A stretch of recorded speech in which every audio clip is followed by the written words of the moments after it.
I'm sure Cafe Bustelo appreciates me touting this as a good place to urinate.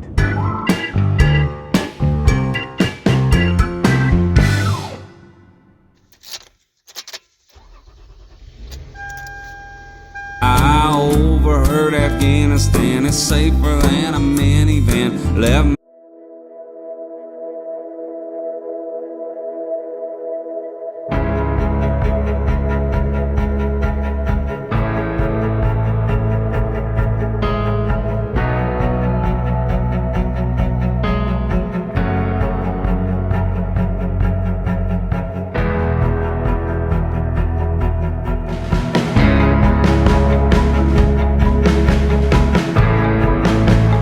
Welcome to Washington.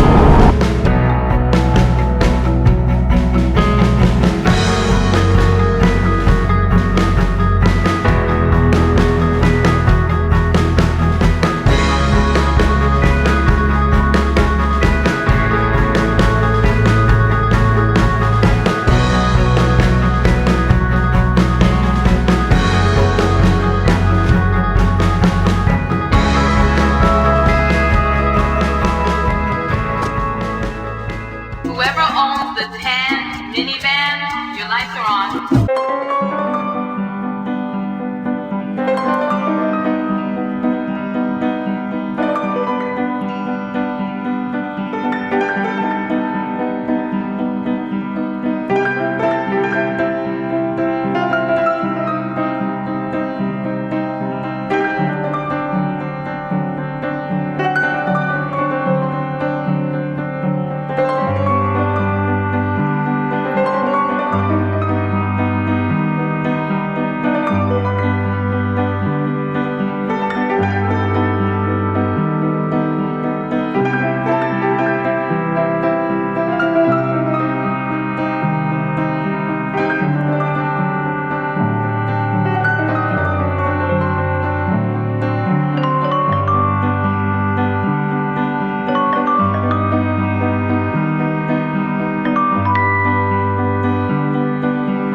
Hello, this Land Has Mystery, coming to you live from the Washington coast. It is my year in review. I wanted to take a few minutes to go over my first year here on the tube and see what I thought of my performance, a few things I've learned, a few things I would have done differently, and where I'm going from here. Let's get into Mr. E's year in review. For those of you who don't know, I urinate in this. I use the coffee first in my mocha pot. I made a video about that. Then when it's empty, I pee in it, and usually by the time I cycle through one of them, the tin is so rusted out and smelly that I throw it away, and it's time to get a new one. I'm sure Cafe Bustelo appreciates me touting this as a good place to urinate. So I'll divide this into three sections of 3 pointers each, because I like odd numbers, and that's probably a good way to work through it. The first one will be the nuts and bolts. This is sort of the day-to-day tactical part of van life, things I've learned, things I would have done differently. First one.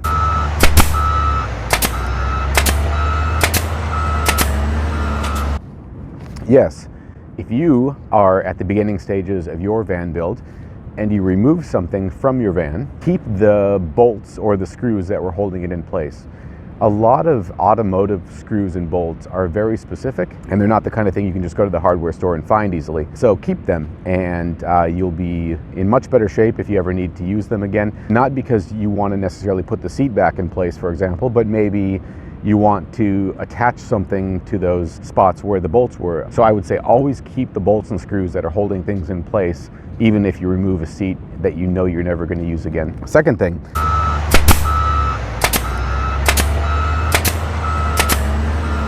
yes, remove the passenger seat.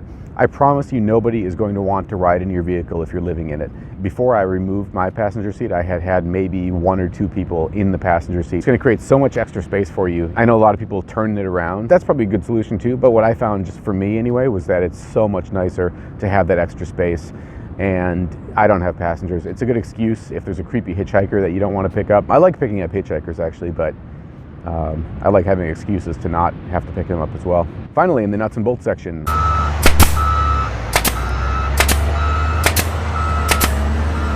I have to park in the sun.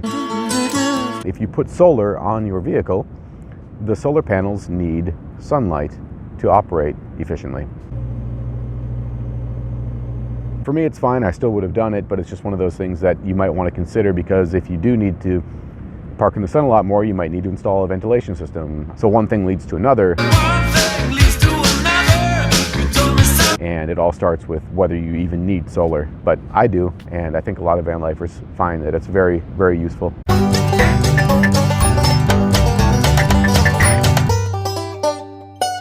So moving on to the YouTube part of my year in review. The algorithm is real, but live the life you want to live, not the one YouTube expects you to live. You can probably apply that to many other aspects of life as well. Live the life that you want to lead, not the life that others expect you to lead. Just in terms of YouTube, yes, the algorithm is real. If you want to be a successful YouTuber, you have to put out a new video every week. That's kind of what you need to do to train the algorithm, and so it promotes your videos. If I put out a new video every week, nobody would watch them. They'd be so horrible, because I need time to think about it. I need time to reflect on my videos and put edits into them and think creatively about the videos. It's not enough for me to just half-ass a video, put it up, and hope people watch. Editing these videos takes a long time. So if you see a van lifer out there who's putting out a new YouTube video every week and it's good, definitely like and subscribe to that channel, because it's a lot of work, and I have a lot of respect for people who can do that. I can't. I work full-time. I want to just live without having a camera following me around all the time. I'm like my own paparazzi. You know, every time I do something, I'm recording it. Get easy, brother. Shut the f*** You left up. It's 4 a.m., you blood-sucking mosquito. It just depends what your priorities are. It depends what you're after. If you are putting out new videos every week and your channel is just not growing, that's probably a different problem. Secondly, the best van life YouTubers seem like fun people to be around. If you're a van lifer on YouTube, nobody asked you to be here. You just decided, like me, that you know, you're doing interesting things and people might be interested to watch them. The world did not say, oh, what we need is Mystery on YouTube. Nobody ever said that. The world did not say that. And if you're a fun person to be around in real life, it's probably going to show in your videos. So the final piece of advice, show, don't tell. It's the first thing you learn in any creative writing course, is show, don't tell. Show me what you're doing. Don't tell me what you're doing. For example, if you're on a hike and the leaves are changing color and there are beautiful views, don't tell me that you're on a hike and the leaves are changing color and there are beautiful views. Too often, I started doing this myself, there's just too much talking, too much narration. I'm not going to sit here and tell you that it's a beautiful day on the Washington coast and the waves are crashing to the shore. You can clearly see that. Less talking and more beautiful shots of nature.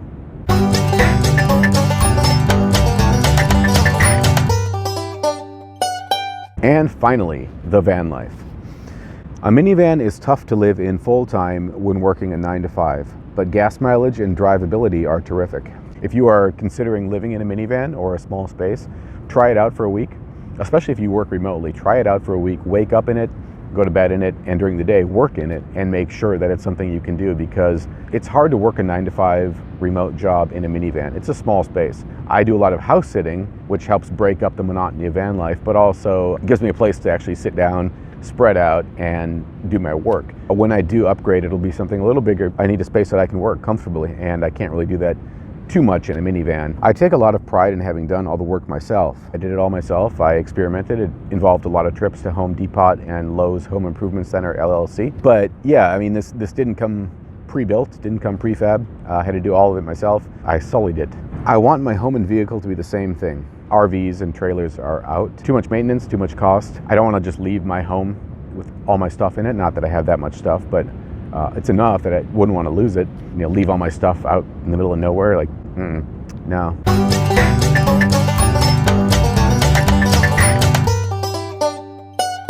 So finally, where do I go from here? Short term, I'll be here in Washington on the coast until the spring. I'll probably drive up to Alaska May or June. Might look for land up there, I don't know. Might also sneak in an international trip before I drive up. Also don't know.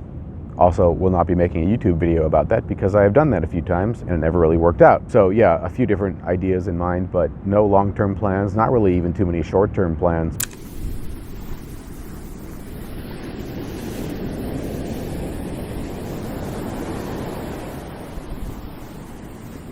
And yeah, I mean, if you've been with this channel for the entire year, or if you joined along the way, I'm really glad that you're here. I hope you'll stick around for another year of mystery. I will continue putting out average videos in that time. Thank you very much for watching this video.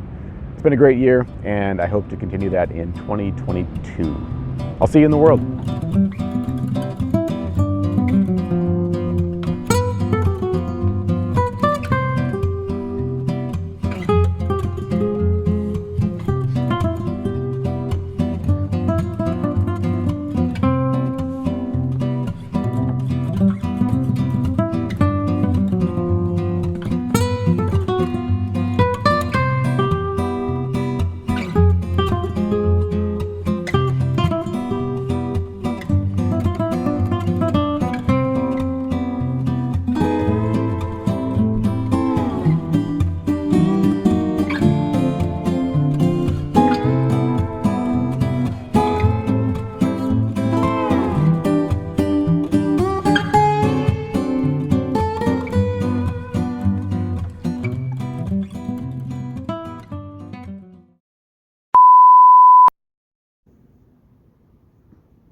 Just take a leak.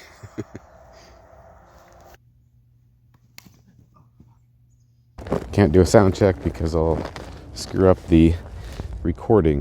It's like an old farmhouse. This is so annoying. Variety. Oh, you